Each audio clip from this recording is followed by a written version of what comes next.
And away we go. It is the Nightcap, brought to you by Galactic Fried Chicken, right here on BearcatJournal.com.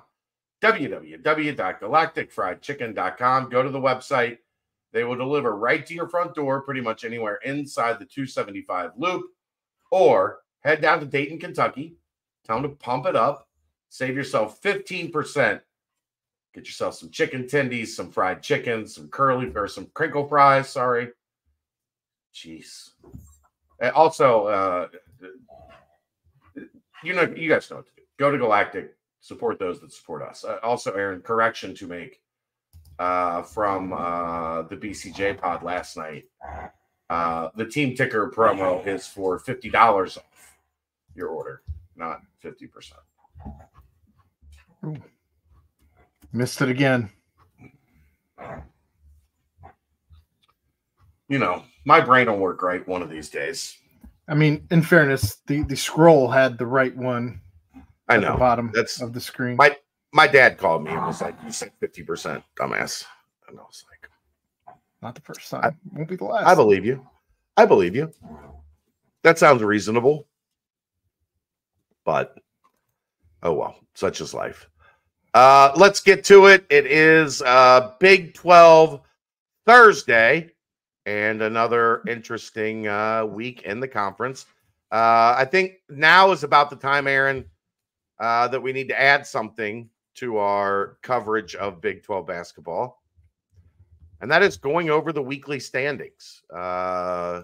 So let's do what happened Tuesday and Wednesday, and then we'll set the stage with the standings before we get into everything that is coming up on Saturday. So Monday, obviously, UC falls in a close one at Kansas. Tuesday, Houston has a strong offensive showing in the first half. They use that to hold on at BYU, 75-68. LJ Cryer leads Houston with 23 points, which is a pretty good sign for them. They need him to be better offensively than what he's been. He's been a little inconsistent. So seeing him pop for 23 is a good sign for Houston. I don't like anything good that happens for Houston, if I'm being completely honest. But I don't like it either. I'm just talking about it. That doesn't mean I agree with it. I would like for him to continue to be inconsistent the remainder of the season if I was given my preference. But I'll say nice things since we're talking about Houston. That's a good development for them. Okay. Well, I like seeing Francis struggle. I don't know how Roberts is still there. I also like seeing him struggle. I feel like he's been there since Cincinnati 27 years. Yeah. Joined the American. He played with Rob Gray, actually. Rob Gray in his man bun. Like, seriously? No. I mean, it wouldn't have surprised me, truthfully. No, not actually, but it feels like he was a freshman Rob Gray's senior year. That's how long Juwan Roberts has been at Houston. Outside of that, Trevin Nell did not have a good night either. 1 of 7 from 3. What's that like? Only 8 points. Not great. And they need him to be really good to hit their goals offensively for BYU. So when he's not making shots, they are not as good as they need to be. After that, Texas pulls away and holds Oklahoma to 27 in the second half. They win 75-60. That Oklahoma one is frustrating. Like Texas, I can kind of rationalize, Aaron, the UC lost to Texas because they had one of their best offensive players just go off. Yeah, Disu had a double-double in this one as well. Like he's really good. But I just don't Oklahoma. I'm not all in on Oklahoma. Like they're 3-3. They're solid. I thought Cincinnati was the better team. So that one is frustrating. In the time I've watched Oklahoma, including Cincinnati, I still haven't seen anything that they don't jump off the page for me like some of the other teams in the conference do. I'm with you. UCF up next for the Bearcats on Saturday. They knock off West Virginia 72-59.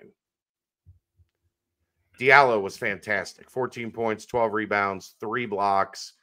That's going to be an interesting matchup on Saturday with Diallo and Cincinnati's bigs. But West Virginia away from home, not great again. Raekwon Battle struggling right after. Was this the one that I told you he got ejected from? I think. Yeah, I think so. Yeah.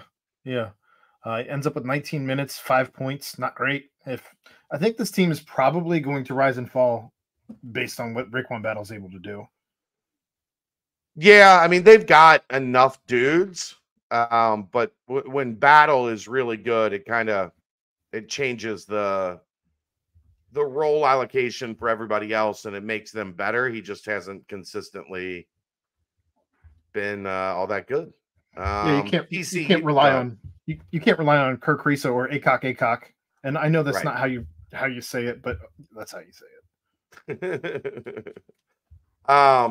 TCU, they were in a dogfight in the first half. I think at one point Oklahoma State was up 14 points. Something like that. And then TCU comes back early in the second half. They end up edging Oklahoma State 74-69. Aaron, I'm telling you right now, that Oklahoma State team is dangerous. They don't know how to win yet. They're young, but they've got some pop to them. And if you're not playing well, they can put you in a bad spot. They almost like if TCU drops that one, they're swimming upstream. How about Emmanuel Miller playing every minute of that game? 40 minutes logged. Honestly, they're about in a situation right now where he has to. 21 points, 11 rebounds. Finishing with 21 points, 11 rebounds. Great game, but I would expect, honestly, I'd probably expect more if you're playing 40 minutes. You're also going to have some time out there where you're tired, purposely conserving energy, aka you're tired. 8 of 15 though from the field for him. Hell of a game. I'm not trying to take that away from him. He's good. He's really good. I've been singing his praises all year. And then Wednesday, Iowa State 78-67 over Kansas State. Man, Iowa State's defense is physical. They just beat you up, and they did it to Kansas State. Kansas State had a couple good stretches, but ultimately they just didn't have enough in the tank to get Iowa State at home. That Iowa State team is sneaky, man. Yeah, and I mean, Kansas State at one point was one of the best teams in this conference, and I don't know. It's tough to say. Is Iowa State now one of the top 2 teams in this conference? Top 3? Well, let's take a look, Aaron. Right now, Texas Tech leading the league at 4-1. They're 3-0 at home and 1-1 away from home. Houston 4-2 in the league. Houston, Kansas, Iowa State, Kansas State 4-2 in the league. You know why those teams are all 4-2 in the league, Aaron? Because they win on the road? No, because they win at home. A combined 12-0. Every one of them is 3-0 on their home floor. They're all 1-2 away from home. This league, you have to protect home court because you're just not getting many wins on the road. And then Baylor 3-2. Then you have a group at 3-3, Oklahoma, TCU, Texas, and UCF. Below them, BYU, Cincinnati, West Virginia at 2-4. And then Oklahoma State at 2-6. It's 6. Or 0-6, I mean, it literally is a tale of who has been good at home. If you've been good at home, you're at the top of the conference. If you've been average to bad at home, you're struggling. And that is not a surprise. That is just how life works in leagues like this. Couple quick stats for you, Aaron. Home teams are 28-13 this far in league action. 10 games featured upsets of top 25 opponents by unranked home teams. In KenPom, and this is something you have heard me talk about a ton, the Big 12 has 8 of the top 24 defensive teams. Number 1, Houston. Number 3, Iowa State. Number 7, UCF. What do you think Cincinnati is at in defensive efficiency, Aaron? 18. 17. Very good guess. They are 4th at 17, followed by Oklahoma at 21, BYU at 23, K-State at 24 or 23 K-State, 24 Kansas. So 21 Oklahoma, 22 BYU, 23 K-State, 24 Kansas. If only they were average efficient on offense. God. Yeah. It's a hell of a league. The Big 12 tops the nation in scoring defense, holding opponents to 66 points a game, and second in scoring offense at 77.3 points per game. I think this is also something that is important to note, Aaron. We have talked about the offense being more efficient a lot. We have. It's not exactly easy to do when more than half of the teams you face are, in the top 25 in defense. Makes it a little more of a challenge. You're a little more rushed. You're trying to get things up on the rim quicker. You're trying to pull the trigger on threes a little quicker because the closeout's coming.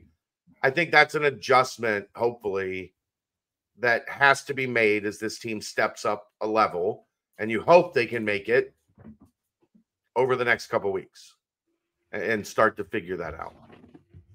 Yeah, I mean, get over the hump. Whatever has been holding them back offensively, I hope that, especially having a game on Monday and then the rest of the week off, we should hopefully see this team come out with their hair on fire on Saturday.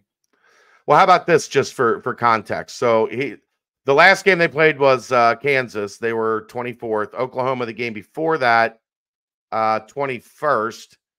And then you have UCF coming up twice in the next 6 games. They are 7th. And Houston coming up twice over the next 7 or 8 games. I don't remember what the number is. And then you also have Iowa State left to play and K-State left to play in those defensive rankings. So if you're expecting a drastic jump in the Cincinnati offense as they go through this schedule, probably not. It ain't coming. It's not coming. Oh. You're going to have to keep grinding them out. Just got to get a little bit better. You have to get a lot better, just a little bit better. Even against these really good defenses, though, they've been able to get open looks. It's just a matter of making them. Yeah. Well, that's part of what I was just talking about, though. Like, the speed of it takes a little while to adjust. Now you've seen it for 6 games. Like, you need to have a better idea in your mind now, right? Okay, I do have more time than I think. Or, how to adjust to when there is, the passing lanes are cut off or they're collapsing on bigs. Like, you've seen it now enough that you should be able to start making adjustments to your rhythm, your flow against teams that don't play in the American anymore. Should be an interesting weekend. Yeah. Saturday, Kansas State at Houston. I mean, Houston's just better than this Kansas State team, and it's at Houston. So I think the Cougs would have to be pretty heavily favored on that. ESPN gives them almost 97% at 96.7. Yeah.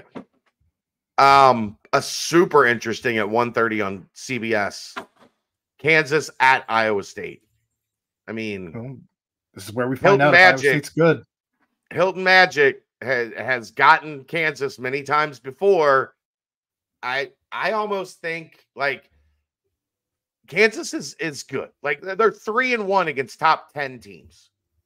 They have elite talent at the top of their roster.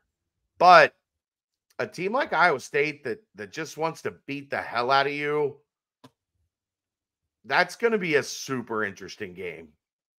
I think ESPN I might lean Iowa State.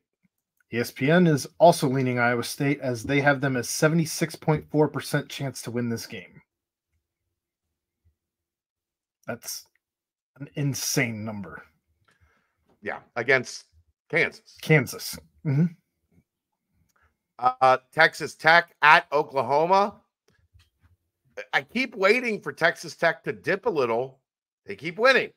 They're now 4-1 in the conference. They, like we said, they sit alone in first place. I'm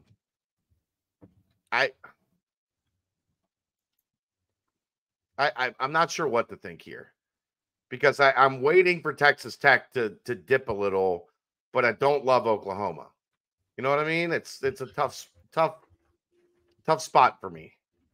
Yeah, I mean, I'm with you. I think that Texas Tech is kind of I can't root for Texas Tech. I don't like the story going on out of Texas Tech right now. It's a little biased on my part, but regardless, Oklahoma's favored 63% by ESPN on this one. I don't know. Again, another interesting one. I think this one's probably just as interesting as Kansas Iowa State. Yeah, it's another really good one. That one's at 2:00 on ESPN Plus. Also at 2 on ESPN2, Texas and BYU. BYU is kind of living up to like your favorite Jekyll and Hyde comparison as teams go throughout the season. At home, I think BYU takes care of Texas. This is where we find out if BYU is actually supposed to be ranked or not, I believe. So yeah, BYU is going to have to win this game to stay ranked, and I just don't think Texas has the firepower, especially BYU at BYU. Also at 2 on ESPN Plus, West Virginia, Oklahoma State. If you're Oklahoma State, there's not a lot of spots where wins, are attainable. Battle of the Uglies has to be won, right? Battle of the Uglies, and this is, you talked about this team being young. They're trying to find out what their identity is. They're trying to figure out who they are. Think Virginia's been trying to figure that out all season long, as Bob Huggins kind of left them in quite the spot. So I think you're right. If Oklahoma State's going to steal one, I think that this is one to steal at home and kind of finally complete the circle of suck. West Virginia is 0-3 on the road in Big 12 play. So ESPN says Oklahoma State 83.1%. Wow. Odds. And then finally, TCU at Baylor. 4:00 on ESPN2. TCU's like Jekyll and Hyde, man. They have not been as good away from home as they are at home.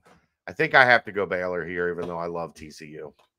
I'm with you, and especially with again, I don't understand how Cincinnati gives up these crazy stats to guys who just show up for a game.